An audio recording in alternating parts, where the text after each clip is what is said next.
moving on to our next experiment, Quink's apparatus experiment. This experiment is also used to find the velocity of sound in air. पिछला experiment हम लोग ने resonance column experiment किया था, उसमें भी हमने velocity of sound in air निकाला था. Same velocity of sound in air इस एक्सपेरिमेंट से भी हम लोग निकाल सकते हैं. तो what does Quincke's apparatus consist of? तो it consist of two tubes. एक ट्यूब हम लोग के पास यहां रहेगा और एक ट्यूब हम लोग के पास यहां रहेगा.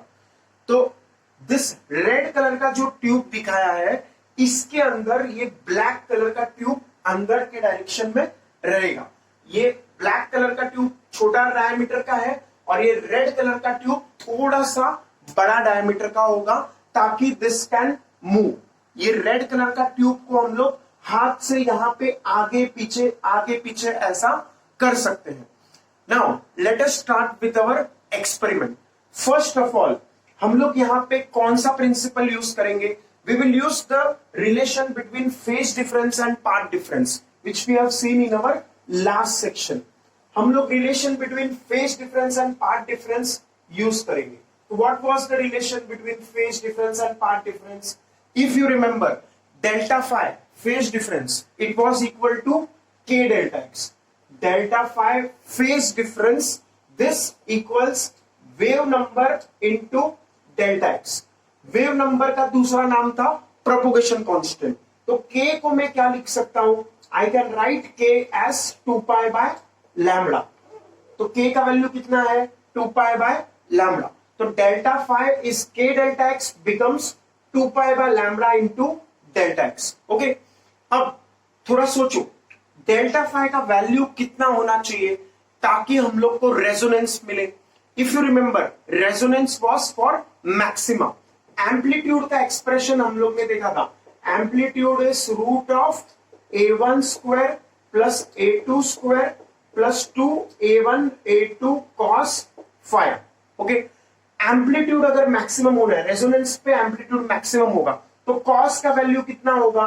मैक्सिमम. कॉस का मैक्सिमम वैल्यू कितना होता है? 1.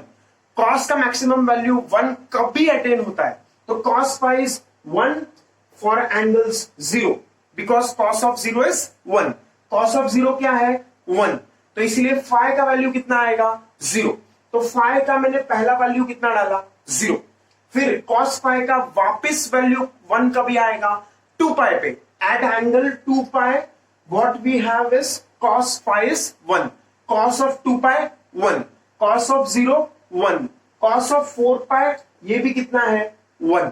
ओके, तो in general what we can say is at 0 angle, 2 pi angle, 4 pi angle, 6 pi angle we have maximum और रेजोनेंस हो सकता है. वहां पे एम्पलीट्यूड मैक्सिमम होगा साउंड का.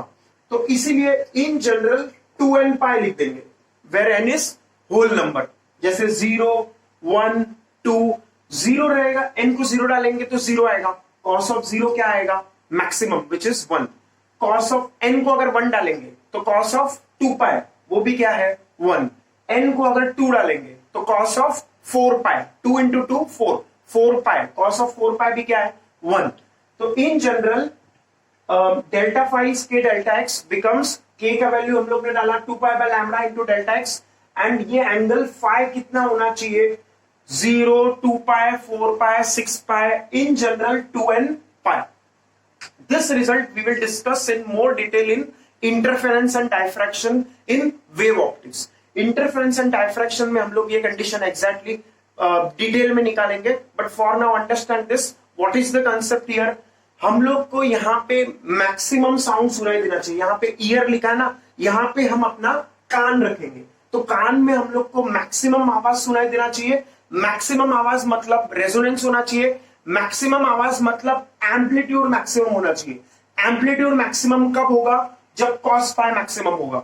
cos फाई मैक्सिमम कब होगा? At the angle phi is equal to 0 2 pi 4 pi 6 pi, that means in general 2n pi. तो इसीलिए फाई का वैल्यू कितना है? इस एंगल फाई का वैल्यू 2n पाई. ओके, तो इसीलिए हम लोग ने यहाँ पे 2n पाई लिखा. तो that is the logic behind writing this 2n पाई. जैसे ही मैंने ये 2n पाई लिखा तो पाई पाई क्या हो जाएगा? कैंसल. 2 क्या हो जाएगा, cancel, and we get our condition for constructive interference which is delta x is equal to n lambda. देखो delta x is equal to n lambda कैसे आएगा, ये 2 कैंसिल हो गया, पाई पाई कैंसिल हो गया, लैम्बडा उधर हम लोग ने मल्टीप्लाई कर दिया, तो delta x is an lambda. ये हम लोग का कंडीशन है for maximum sound. This is the condition for maximum sound, which we call as constructive interference. Let us see this logic once more. हम लोग इस एक्सपेरिमेंट में यहां पे ऊपर ट्यूनिंग फॉर्क रखेंगे। ट्यूनिंग फॉर्क हम लोग ने याद देकर किया था, ये ट्यूनिंग फॉर्क ऐसा एक इक्विपमेंट था जिसको हम लोग हैमर से मारते हैं, रबर का हैमर से। तो what happens, it vibrates and creates sound. वो ट्यूनिंग फॉर्क हम लोग यहां पे रखेंगे और यहां पे हम लोग अपना कान रखेंगे, और हम लोग को जब मैक्सिमम आवाज सुनाई देगा at that time we will take the reading. अब मैक्सिमम साउंड मतलब एम्पलीट्यूड मैक्सिमम है, तो एम्पलीट्यूड मैक्सिमम का कंडीशन क्या है, this amplitude is maximum when this term cos phi is maximum. cos phi का मैक्सिमम वैल्यू क्या है, 1, तो cos phi 1 कब होता है, at angle phi is equal to 0, 2 pi, 4 pi, 6 pi, even multiples of pi, that means in general 2n pi. तो हम लोग ने जब k का वैल्यू यहां पे सब्स्टिट्यूट किया 2 pi by lambda and 2n पाई में से पाई पाई कैंसिल किया, 2 कैंसिल किया, तो we get this condition delta x is equal to n lambda. Delta x is equal to n lambda में delta x is the path difference. Delta x क्या है, path difference. हम लोग ने पिछले सेक्शन में पढ़ा था delta x is path difference, और ये कंडीशन किसके लिए है, कंस्ट्रक्टिव इंटरफेरेंस बोल सकते हैं, मैक्सिमम साउंड बोल सकते हैं, मैक्सिमम एम्पलीट्यूड का ये कंडीशन है। तो that is the condition which we will remember. Resonance के लिए या मैक्सिमम आवाज के लिए डेल्टा एक्स क्या होना चाहिए, n lambda. So this is the condition which we will remember. और ये कैसे डिराइव किया हम लोग ने, एम्पलीट्यूड के एक्सप्रेशन से। So by using this amplitude expression we get this condition for constructive interference delta x is n lambda. Delta x is the path difference between two individual waves. दो waves के बीच में path difference होगा। अब हम लोग देखते हैं यहाँ पे ये phase path difference का value क्या होता है। तो for that यहाँ पे experiment में हो क्या रहा है हम लोग देख रहे हैं। एक तो हम लोग के पास as I said यहाँ पे एक fixed tube है और यहाँ पे एक movable tube है। The red color is the movable tube. ये रेड कलर में जो ट्यूब बना है वो कैसा है, मूवेबल ट्यूब। इसको हम लोग हाथ पकड़ के यहाँ पे मान लो मैंने हाथ बनाया ब्लैक कलर के मार्कर से, अगर हाथ बना दिया तो हाथ पकड़ के इस ट्यूब को हम लोग आगे पीछे ढकल सकते हैं, रेड कलर के ट्यूब को। कैसे, जैसे देखो यहाँ पे मैंने हाथ पकड़ा है और हाथ पकड़ के मैं इसको खींच रहा है, वैसे। Okay, now what we do in this experiment is, पहले तो हम लोग यहाँ पे ट्यूनिंग फॉर्क लेके आते हैं। अगर हमारे पास ट्यूनिंग फॉर्क नहीं है, हम लोग फिलहाल के एग्जांपल में सोच रहे हैं, तो मैं यहाँ से मेरे दोस्त को बोलेगा, मेरे दोस्त को मैं बोलेगा यहाँ से कुछ बोलो, हेलो बोलो, तो यहाँ से मेरे दोस्त ने हेलो बोला। तो जैसे ही उसने हेलो बोला तो एक रास्ता हम लोग के पास है, ये वाला रास्ता। कौन सा, जो ये ब्लैक पाइप में से हेलो वर्ड आएगा, ब्लैक पाइप में से हेलो वर्ड ऐसे आगे आएगा। ओके, और दूसरा रास्ता पाइप में कौन सा है, हेलो बोला हुआ दूसरा वर्ड जो है हम लोग को इस रेड पाइप में से अंदर से आके हम लोग के कानों तक पहुंचेगा। यहाँ पे एक ये रेड कलर के रास्ते से पहुंचेगा, रेड कलर के ट्यूब में से, और दूसरा ये ब्लैक कलर के रास्ते से पहुंचेगा, ये ब्लैक कलर के ट्यूब में से, और हम लोग के कान में आएगा। तो अगर मेरा कान यहाँ है तो मुझे एक यहां से हेलो सुनाई देगा, दूसरा हेलो यहां से सुनाई देगा। तो दोनों वेव्स आके, ये ब्लैक कलर के ट्यूब वाला वेव और रेड कलर के ट्यूब वाला वेव, दोनों वेव आके मेरे कान में एक साथ सुपरपोज करेंगे, इंटरफियर करेंगे। They will both add up, मेरे कान में आके ये दोनों वेव्स एड अप होंगे। ओके, तो ऐसा होगा हमारे पास। अब मान लो ये जो ब्लैक कलर का ट्यूब है उसमें जो लेंथ है टोटल, वो कितना लेंथ है, ये ब्लैक कलर का ट्यूब का लेंथ हम लोग के पास है, मान लो L1 लेंथ। कितना लेंथ है, L1, capital L1, capital L1। तो this is the length of the tube. तो path travelled by this black coloured sound wave, यहां पे जो हम लोग ने ब्लैक कलर से बताया, दैट इज L1। वो L1 डिस्टेंस ट्रेवल करके मेरे कान तक पहुंच रहा है। ओके, और दूसरा जो ये हेलो वर्ड है वो हम लोग का यहां से रेड कलर के रास्ते से आ रहा है। रेड कलर के रास्ते का लेंथ मैंने माना L2। कितना माना? L2। तो L2 लेंथ है हम लोग का ये रेड कलर के ट्यूब का लेंथ, और थोड़ा सा ये एक्स्ट्रा पाथ। तो ये जो इस ट्यूब में से गुजर के आ रहा है, वो जो रेड कलर से मैंने यहां पे रास्ता दिखाया है, उसका टोटल लेंथ है L2। ओके, अब कौन ज्यादा डिस्टेंस ट्रेवल किया है? L1 ज्यादा डिस्टेंस ट्रेवल किया है या L2 ज्यादा डिस्टेंस ट्रेवल किया है? तो इस डायग्राम में हम लोग को ऐसा देख के लग रहा है जैसे L2 is greater than L1। L2 is greater than L1। Okay, तो इसीलिए what is the difference in path between this wave जो ये L1 डिस्टेंस ट्रेवल करके आ रहा है एंड दिस वेव जो कि L2 डिस्टेंस ट्रेवल करके आ रहा है? The path difference between them is del 2 minus L1। Delta x उसका सिंबल है पाथ डिफरेंस का, और उसका वैल्यू कितना होगा? L2 minus L1। तो path difference between these two waves is L2 minus L1। Okay, अब पाथ डिफरेंस रेजोनेंस के लिए, मैक्सिमम एम्पलीट्यूड के लिए पाथ डिफरेंस किसके इक्वल होना चाहिए?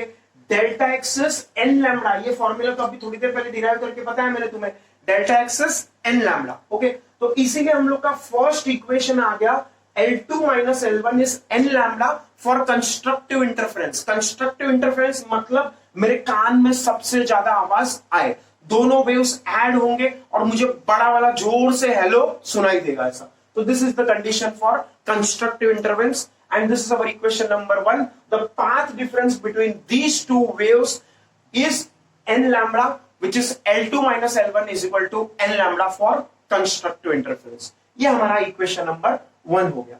फिर मैंने क्या किया, मेरा हाथ पकड़ के मैंने इसको खींचा।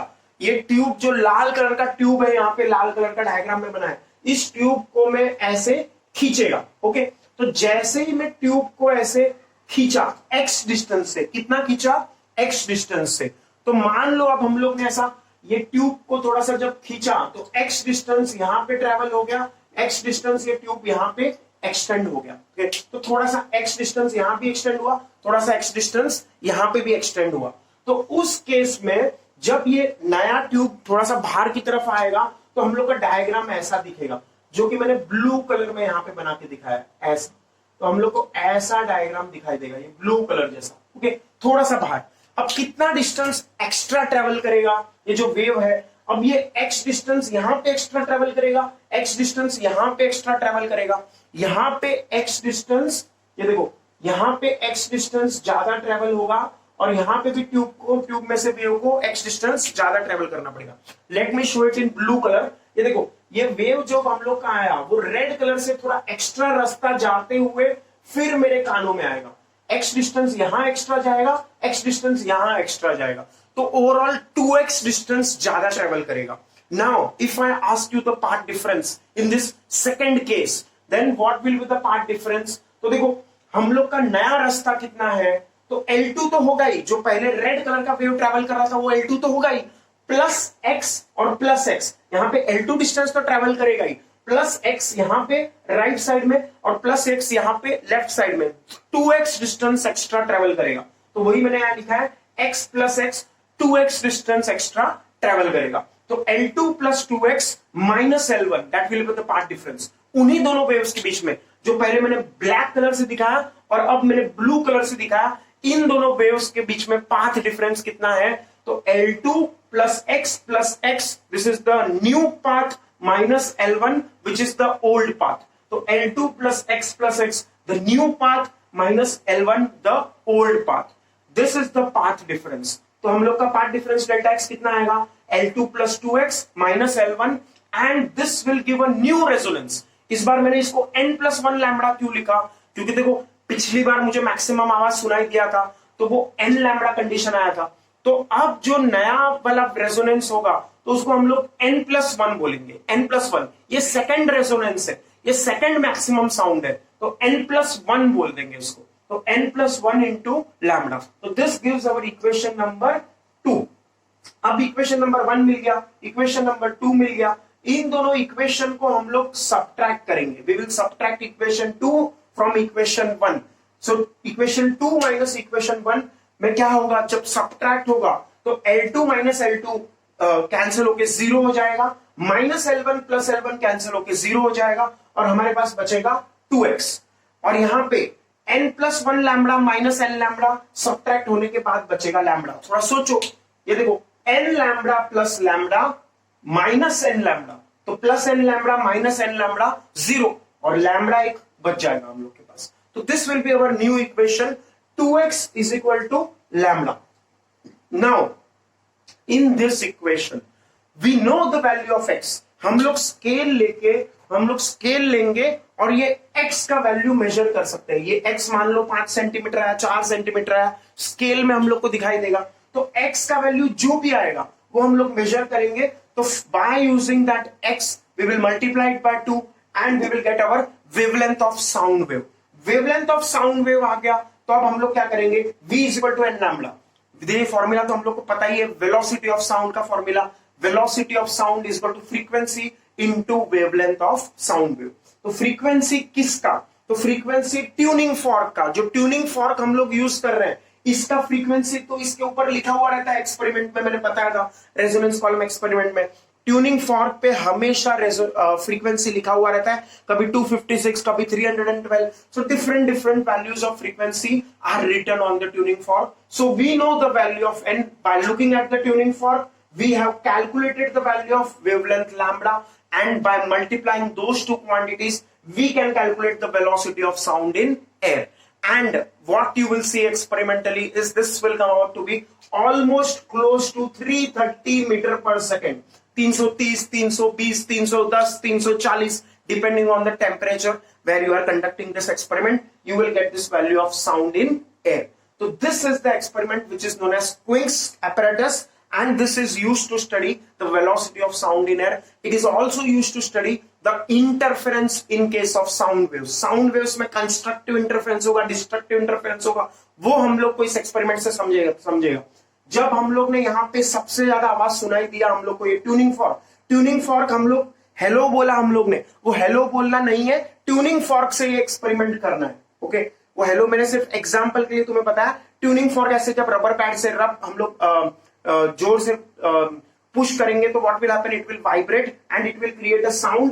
That sound we have to hear from the ears at the bottom. Okay, so we will use this phenomena to study whenever we hear maximum sound, it is constructive interference, and we will use this condition delta x is n lambda. कभी कभी हम लोग को minimum sound भी सुनाई देगा, वो destructive interference होता है। That constructive interference and destructive interference conditions we will study in more detail in our next chapter which is interference and diffraction of light waves. तो वहां पे हम लोग और डिटेल में ये सब स्टडी करेंगे, but from the point of context of light waves. अभी फिलहाल हम लोग ने साउंड वेव्स में कंस्ट्रक्टिव इंटरफेरेंस और डिस्ट्रक्टिव इंटरफेरेंस थोड़ा सा समझा। Okay, so after this we go to our next topic which is beats.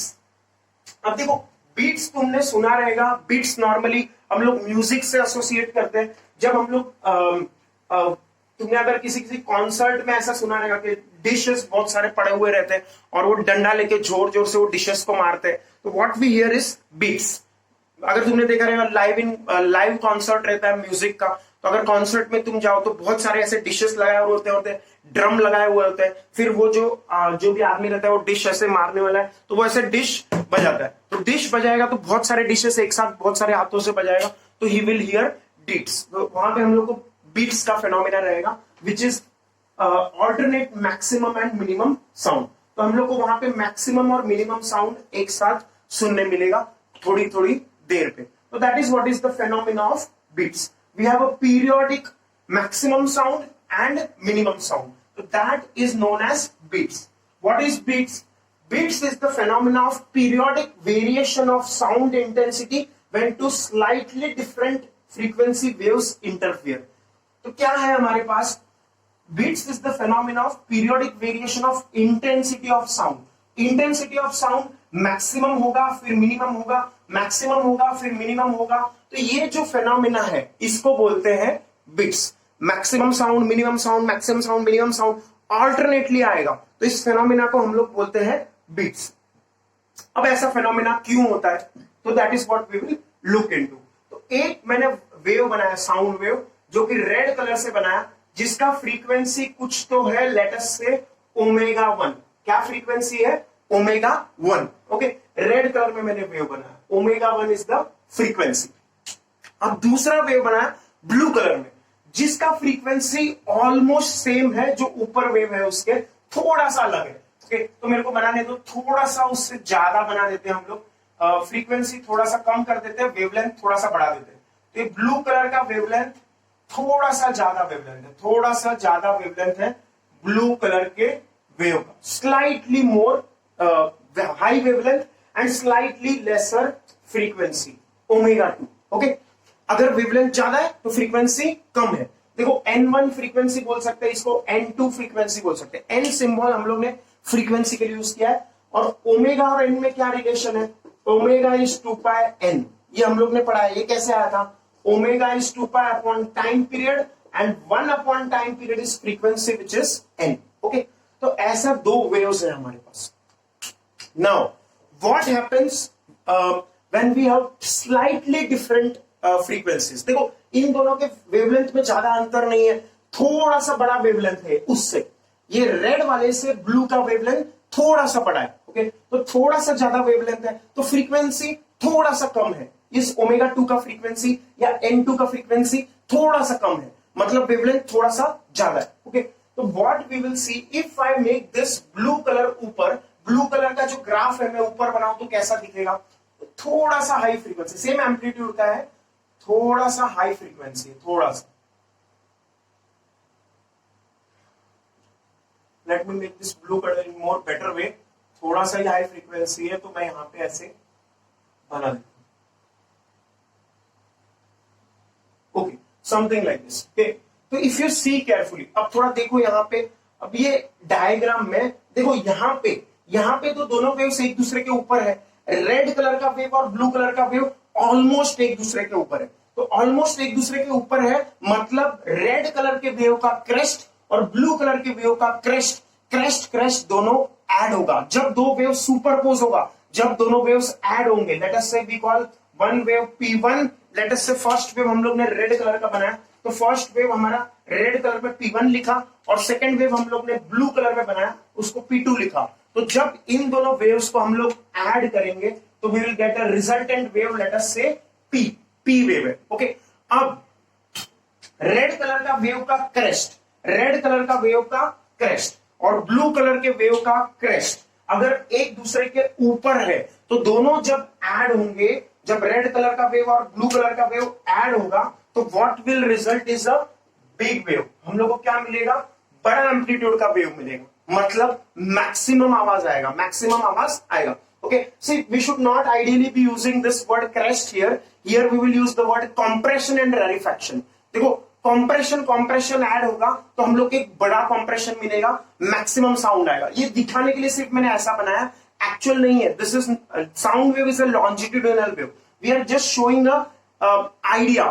By looking at this graph, we can see that the two waves add and give a bigger wave. compression add करके मैं दिखाया यहाँ पे तो तुम्हें अच्छे से दिखाई नहीं देगा। So as you understand this more better, I have drawn this graph as transverse wave, but it is actually a longitudinal wave, and we have compression here and compression here, leading to a big compression, and that big compression will be a bit difficult to understand. Hence, I am showing you like this. We are showing the amplitude of the wave. दो waves जब add होंगे तो एक बड़ा wave बनेगा। जब constructive interference होगा, जब क्रेस्ट और क्रेस्ट आता है तो कंस्ट्रक्टिव इंटरफेरेंस होता है। और दूसरा केस, अगर मान लो एक का क्रेस्ट और दूसरे का ट्रफ आएगा तो क्रेस्ट और ट्रफ ऐड होके क्या देगा? क्रेस्ट और ट्रफ दोनों एक दूसरे को नलीफाई करेगा, एक पॉजिटिव है एक नेगेटिव है, तो वी विल गेट जीरो, मतलब minimum sound. We will have minimum sound. This is like compression and rarefaction added up together give nothing but mean density of air देगा, जीरो साउंड देगा। तो वहां पे हम लोग को जीरो साउंड मिलेगा, मतलब डिस्ट्रक्टिव इंटरफेरेंस होगा, we will hear minimum sound. Okay, तो ideally speaking zero sound. Okay, तो देखो यहां पे हमारा यहाँ पे क्रेस्ट और क्रेस्ट ऐड हुआ है, तो at this moment the amplitude becomes very high and we hear a very big sound. यहाँ पे हम लोग को बड़ा आवाज आएगा। ओके, और यहाँ पे देखो, यहाँ पे क्रेस्ट और ट्रफ ऑलमोस्ट एक दूसरे के ऊपर है, क्रेस्ट और ट्रफ, तो यहाँ पे we will hear zero sound. तो हम लोग को मैक्सिमम आवाज आएगा, बड़ा आवाज आएगा और फिर बहुत ही कम आवाज आएगा। फिर से ये आगे वेव्स ऐसा ही एडिशन करते रहेंगे, फिर से बड़ा आवाज आएगा, फिर बहुत ही कम आवाज आएगा, फिर से बड़ा आवाज आएगा, फिर बहुत ही कम आवाज आएगा, बड़ा छोटा मैक्सिमा मिनिमा ऐसा आवाज आते जाएगा. This phenomena is called as beats. Okay, so what is beats? Beats is the phenomena of periodic variation of intensity of sound waves when two slightly different frequency sources are used. थोड़ा सा slight frequency में variation है. देखो red colour और blue colour के frequency में थोड़ा ही variation है, तब हम लोग को ऐसा पीरियोडिक मैक्सिमा मिनिमा सुनाई देता है. This phenomena is called as beats.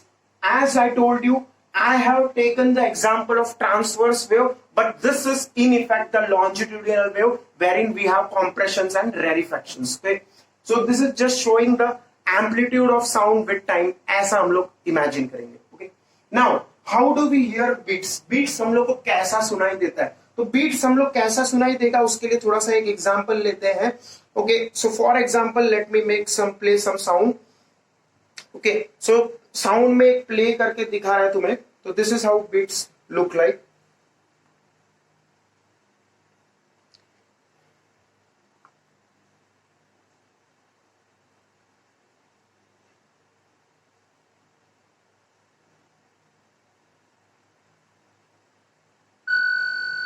Okay, so if we have low frequency होगा तो हम लोग को मैक्सिमा मिनिमा सुनाई दे.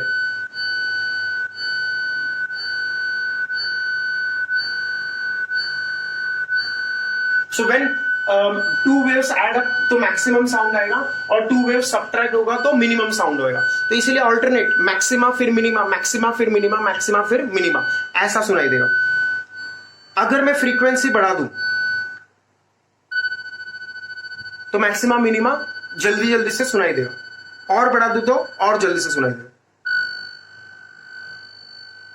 सो we will hear some sound like this. इसमें हम लोग को मैक्सिमा मिनिमा अलग से सुनाई नहीं देता है.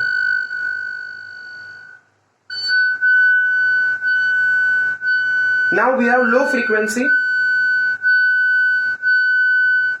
तो इसलिए मैक्सिमा मिनिमा अलग से सुनाई दे रहा है हम लोग को. तो that is what is the phenomena of beats in sound waves. Okay, तो लेट अस स्टडी नाउ और थोड़ा बहुत थियरी इसका देख लेते हैं.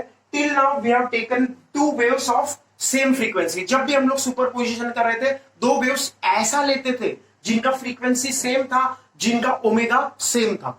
अब हम लोग पहली बार बीट्स फिनोमेना में ऐसा कर रहे हैं. तो एक वेव का फ्रीक्वेंसी है n1, दूसरे वेव का फ्रीक्वेंसी है n2. एक साउंड वेव n1 फ्रीक्वेंसी, एक साउंड वेव n2 फ्रीक्वेंसी, एक sound wave omega 1 angular frequency, दूसरा sound wave angular frequency omega 2. Slightly different frequencies. Okay, तो अगर दो सेम एम्पलीट्यूड के वेव्स लिए, देखो एम्पलीट्यूड सेम है, जितना रेड कलर का एम्पलीट्यूड है उतना ही ब्लू कलर के वेव का एम्पलीट्यूड है. Same amplitude, slightly different frequencies. So in that case the wave equations will look like this. P1 is equal to P naught sine of omega 1 t minus kx. P2 is equal to P naught sine of omega 2 t k minus kx. Omega 1 अलग, omega 2 अलग. They are slightly different frequencies. What will happen when we superpose? We use the principle of superposition. We do interference. The two waves add up and we get this equation. दोनों को add कर देंगे. P naught sine of omega 1 t minus kx plus P naught sine of omega 2 minus kx. We use the formula. P naught common निकाला, sin a plus sin b. तो sin a plus sin b is 2 sin of a plus b by 2 cos of a minus b by 2. ये formula use करेंगे and we will get this equation. This term which we get here, यहां पे जो term आया हम लोग को omega 1 minus omega 2, this is known as beat frequency. ये जो हम लोग का टर्म है omega 1 minus omega 2, इसको हम लोग बीट फ्रीक्वेंसी बोलते हैं. अगर हम लोग ओमेगा को n के टर्म्स में लिखे, लीनियर फ्रीक्वेंसी के टर्म्स में लिखे, तो भी इसको बीट फ्रीक्वेंसी बोलते हैं. Mod of n1 minus n2, this is the term which we call as beat frequency. And if this is less than 16 hertz, 16 hertz से कम है, मतलब एक सेकंड में 16 वेव्स होना चाहिए. देखो एक सेकंड में कितना वेव्स होना चाहिए बीट्स हियर करने के लिए? तो एक सेकंड में 16 वेव्स होना चाहिए. उससे कम होना चाहिए, तभी ही बीट सुनाई देगा. 16 से ज्यादा होगा तो ह्यूमन ईयर्स को बीट सुनाई नहीं देगा. मैक्सिमा मिनिमा में डिस्टिंग्विश करना मुश्किल हो जाएगा. एक सेकंड में 16 वेव्स आना चाहिए, ऐसा आवाज हम लोग को सुनाई देना चाहिए एक सेकंड में 16 बार. तो if the beat frequency is less than 16 hertz, we will be able to hear the